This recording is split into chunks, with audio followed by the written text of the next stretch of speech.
골로새서 3장 8절 9절 말씀 다 같이 한 목소리로 받들어 읽도록 하겠습니다.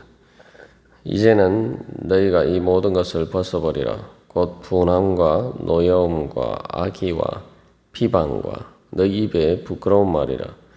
너희가 서로 거짓말을 하지 말라. 옛사람과 그 행위를 벗어버리고.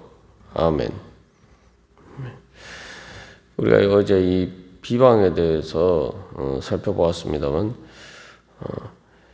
이 비방은 악의를 말로 표현하는 것이죠. 그래서 단순히 어떤 사실에 대한 판단이 아니라 그 의도가 바로 이제 어떤 사람에게 해를 끼치고자 하는 그러한 악한 의도 가운데서 하는 말입니다. 그래서 이제 세상 법에서도 이 명예훼손에 대해서 이야기를 할 때 그것들이 하나의 우리에게 이제 또 참고할 수 있는 기준이 될 수가 있는데 그 명예훼손에 해당하려면은 이제 그 비방하려고 하는 의도가 있어야 돼요. 그리고 또 공연성이라는 조건이 필요한데 그게 무슨 말이냐면은 단순히 어떤 비밀로서 그냥 아는 것이 아니라 그것을 공공연하게 사람들에게 이제 널리 알리고자 하는 그런 의도가 있어야 됩니다. 그래서 결국 어떤 그 사람에 대해서 비방하는 말을 널리 전파를 해서 결국은 그 사람의 이름에 대해서 명예를 이제 훼손시키고자 하는 그런 이제 의도가 필요한 것이죠. 그리고 또한 그러나 그럼에도 불구하고 이 명예훼손에 해당하지 않는 경우는 이제 공공의 이익을 위한 경우, 그래서 어떤 공적인 이익을 위해서 정당한 비판과 판단을 하는 그러한 목적이라면 이제 명예훼손에 해당하지 않는 것으로 봅니다. 그래서 그런 경우에도 그 자체 사실은 거짓이 아니어야 되죠. 그리고 또한 이 비방에 대해서 그 세상에서 명예훼손뿐만 아니라 이제 모독도 해당되는데 이제 당연히 뭐 욕설을 하거나 단순히 그 사실을 가지고 이야기하는 것이 아니라 그것에 대해서 어떤 인격적 모독적인 발언을 하는 것은 또 하게 되면 이제 그게 이제 비방이 되는 것이죠. 그래서 어쨌든 간에 하나님께서는 말씀으로 천지를 창조하시고 그 다음에 그 모든 것을 보시기에 좋았더라 이렇게 말씀하셨는데 우리의 말은 하나님 보시기에 아름다운 것을 표현할 수가 있어야 됩니다. 그래서 그런 관점에서 이 비방은 이 하나님의 형상과 전혀 반대되는 것이죠.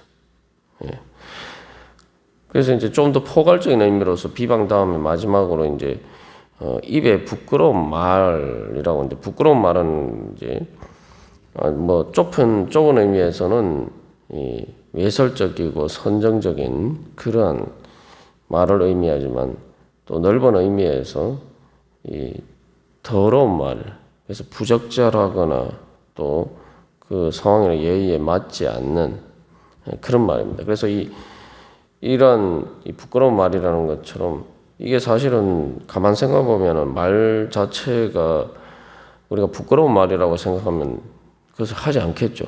내가 부끄럽게 생각하면 그것을 하지 않을 텐데 사실 이 부끄러운 말을 하면은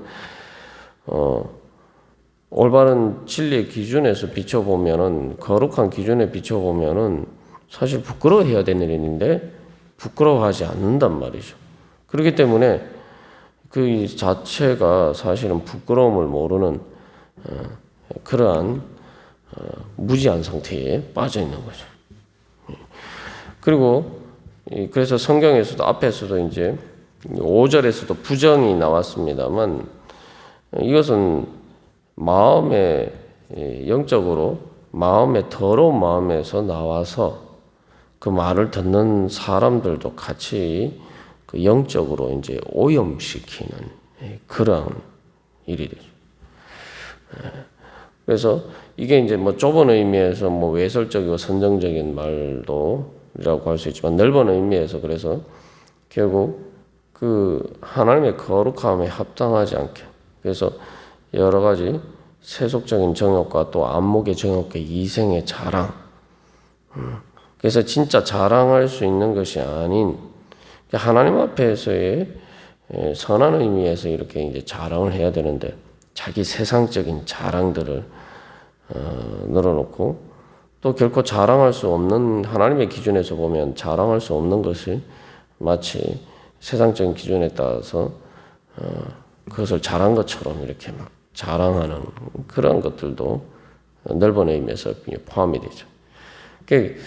그래서 그 말을 통해서 결국 그 부정을 전파하느냐 아니면은 거룩함을 전파하느냐라는 기준에서 볼 때 그 부정을 전파하는 것이 바로 부끄러운 말이죠. 그래서 부정이 구약 성경에서 거룩하신 하나님 앞에 나아갈 수 없도록 가로막는 장애물이 되는 것을 이제 부정이라고 하죠. 그래서 다른 사람들로 하여금 거룩하게 하나님의 형상을 닮아 가도록 하지 못하고 그들의 신앙에 도움이 되지 않고 오히려 신앙을 무너뜨리고 겉으로 보면은 세상적으로 보면 뭐 특별하게 나쁜 말인 것처럼 생각되지 않지만 그러나 하나님 앞에 나아가는 데 있어서 문제가 되도록 만드는 것. 그래서 세속적인 말들 같은 것들이 바로 그 입에 부끄러운 말이 되겠죠. 그래서 어쨌든 이 입에 부끄러운 말이란 것처럼 이제 성도는 이제 복음을 전파하는 그런 사명을 받았고 교회의 사명이라는 것도 바로 복음을 전파하고 부끄러운 말이 아니라 거룩한 하나님의 말씀을 전하고 그래서 덕을 세우는 것이 교회를 세워가는 것이고 그것이 또한 교회의 사명입니다. 그래서 그 교회의 근본적인 사명과 관련해서 결국 교회의 본질적인 정체성을 훼손하는 일이 되겠죠. 그래서 이제 결론적으로 9절 말씀에서는 이 모든 것을 한마디로 말해서 이제 너희가 서로 거짓말을 하지 말라라고 이야기를 하고 있습니다. 그래서 이 거짓말을 하지 말라는 말씀은 앞에 나온 그 모든 것들을 다 요약하고 결론적으로 이야기하는 것이죠. 그래서 이 거짓말을 하지 말라는 것은 5가지 또 앞에 6가지 이제 전체 10가지 중에 하나라고 볼 수가 있지만 마지막에 언급하면서 결국 이게 단순히 입으로 하는 말과 관련된 것뿐만 아니라 사실은 앞에 모든 것을 다 이제 포함하는 것입니다. 그래서 이제 결국 어떻게 보면 죄의 요약이고 결론인데 사실은 구체적으로 우리가 거짓말하는 것뿐만 아니라 앞에서 말한 그 모든 사실 음란과 부정과 사욕과 악한 정욕과 탐심의 우상숭배 분함과 노여움과 악의와 비방과 입에 부끄러운 말 이 모든 것들이 사실은 다 거짓이라는 거죠. 그게 뭐 다른 사람들에게 하는 것은 둘째치고 사실 이 모든 것들이 이 죄가 사실은 사탄의 거짓에 속아서 하는 것이기 때문에 죄는 다 이게 거짓입니다.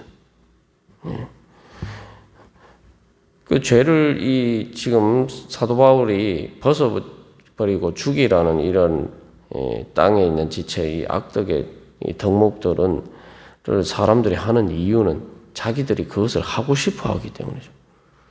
죄는 다 죄의 기본적인 속성은 죄를 짓는 사람은 그것을 자기가 원하고 하고 싶어서 하는 겁니다. 원하고 하고 싶어 하는 이유는 그것들이 자기들에게 이익이 된다고 생각하기 때문에 그게 어떤 이익이든지 간에 그러나 이 모든 것들은 말 그대로 우리의 생명을 죽이는 거죠. 말 그대로 우리를 파멸시키는 거예요. 사탄에게 속아서 이 모든 것들을 행하기 때문에 사실 이 모든 행위들 자체가 거짓에 속아서 또 내가 거짓에 속았으니까 나도 그 거짓에 동참하는 거죠. 그 거짓에 사탄의 거짓말에 놀아나서 내가 행동을 하니까 같이 내가 쉽게 말하면 거짓된 행동을 하는 거란 말이죠. 그렇기 때문에 모든 죄는 사실은 거짓말을 하는 것과 같습니다. 그래서 사탄의 정체에 대해서 이야기를 할 때에 사탄은 거짓의 아비다 라고 이야기하죠. 그게 사탄에게 본질적인 정체성인 거예요.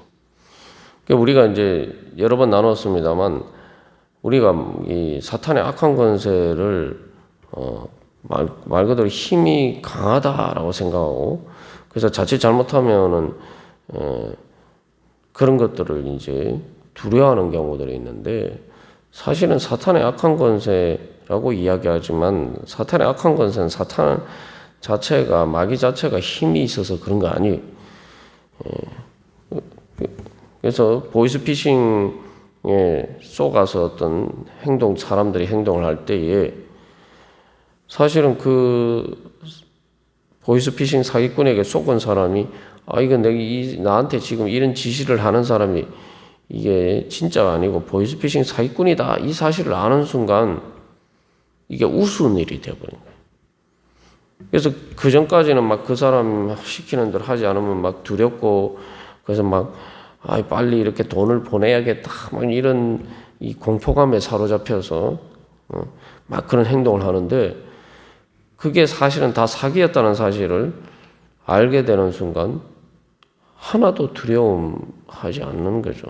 오히려 우습게 생각하고 오히려 이제 그 사기꾼에게 이제 분노하면서 전화를 끊어버리겠죠. 사탄은 그렇습니다. 사탄은 사실 별로 자체가 힘이 있는 게 아니고 사탄의 힘은 어디서 나오느냐? 인간을 거짓으로 속여서 인간이 그 사탄의 거짓에 따라서 행하니까 이제 거기에서 이제 사탄의 힘이 나오는 거죠. 그렇기 때문에 3장 5절에서도 땅에 있는 지체다라고 이야기하는데 우리는 예수 그리스도를 믿는 성도는 진리이신 예수님이 우리의 머리고 그 예수님의 진리에 따라서 행하기 때문에 진리이신 예수 그리스도의 몸의 지체가 되는 거죠. 그러나 땅에 있는 지체라는 것은 바로 사탄이 머리가 되어서 그 사탄의 손과 발이 되어서 행하는 거죠. 거기에 속아서. 그 마귀의 이제 꼭두각시 노릇을 하는 거죠. 우리가 생각해 보면 그것도 기가 막힌 것이 보이스피싱 사기꾼이 뭐 바로 옆에서 어떤 위해를 가하는 것도 아니고 사실은 그 협박을 한다지만 그 협박이라는 게 사실은 다 실체가 없는 거예요. 그리고 뭐 아주 멀리 있어서 아주 가까이 있는 것도 아니란 말이죠. 그런데 이제 사람들은 그것을 두려워하죠. 막 그 시키는 대로 하지 않으면 큰일 날 것처럼. 그러니까 우리가 이제 죄를 지을 때 나타나는 전형적인 현상이. 그래서 우리가 기억해야 될 것은 그런 사탄의 거짓에 속지 말아야 된다. 그러니까 우리가 자꾸 그런 거짓에 속기 때문에 죄를 따라서 행하는 겁니다. 그래서 우리가 그 사탄의 거짓에 속는다는 사실을 알게 되면은 이 모든 10가지 모든 것들을 자연스럽게 벗어버릴 수가 있는 거예요. 보이스피싱 사기꾼에게 속아갔다는 사실을 알게 되는 순간 내가 도대체 왜 이런 정신 나간 짓을 하고 있었지? 이렇게 정신이 이제 드는 거죠.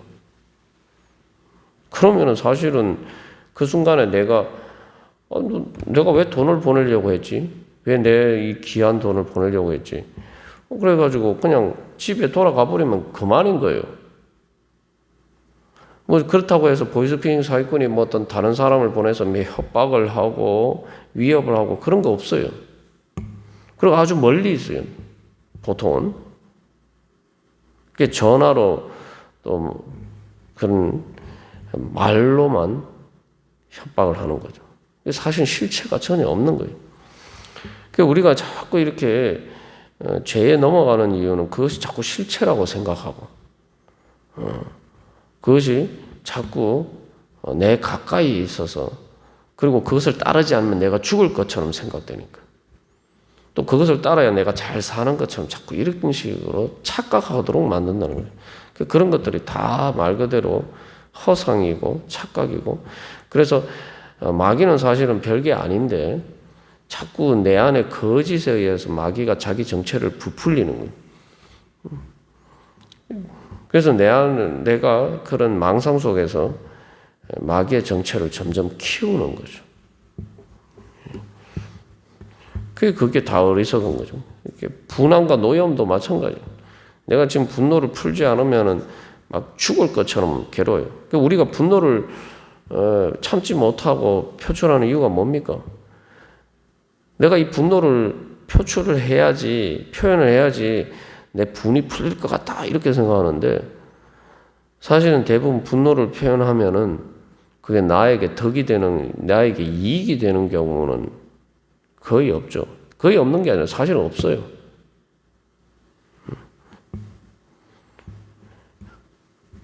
그러면 도대체 내가 그 일을 왜 하냐? 말 그대로 쏘가서.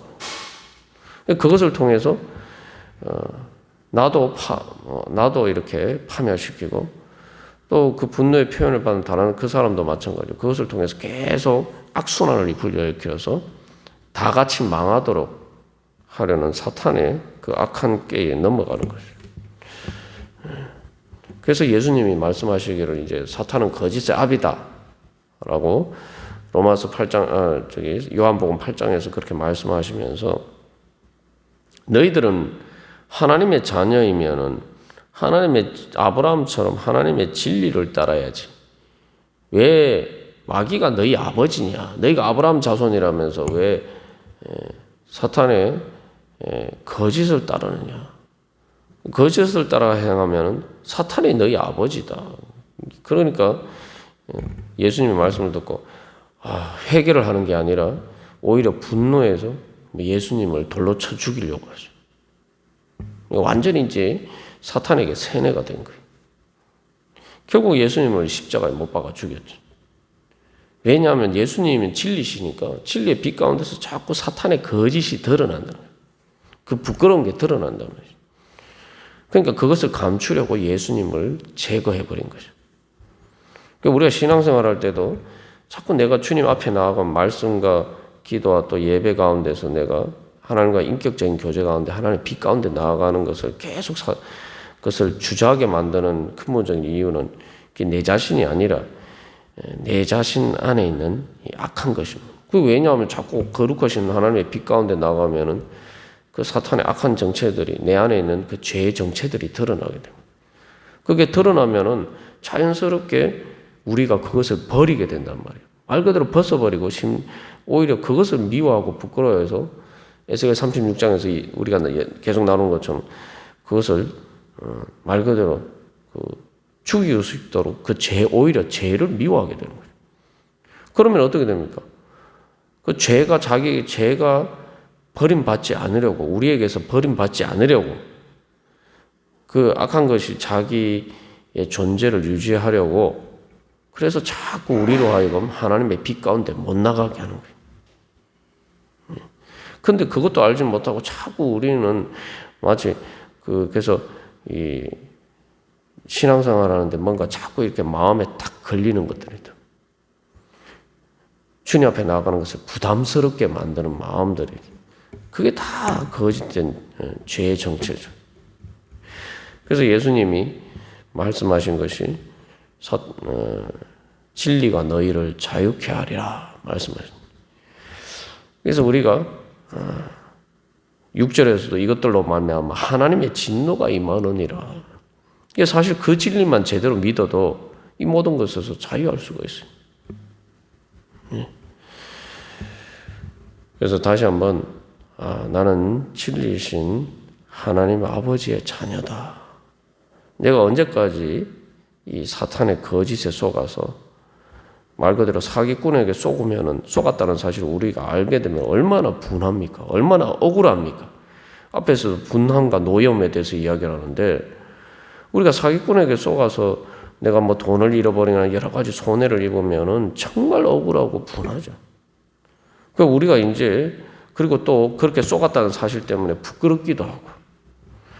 그러니까 이제 우리는 지금까지 내가 알게 모르게 또 그렇게 사탄의 악한 것에 속아서 내가 주님께서 나에게 주신 귀한 시간과 노력과 은혜들을 헛되이 낭비하면서 그렇게 내 자신을 스스로 불행하게 만들고 있었다는 것에 대해서 우리가 깨달아 알고 그렇게 그 진리를 깨달아 알 때 우리 이 모든 것들에서 벗어버리고 죽이고 자유할 수가 있을 것입니다.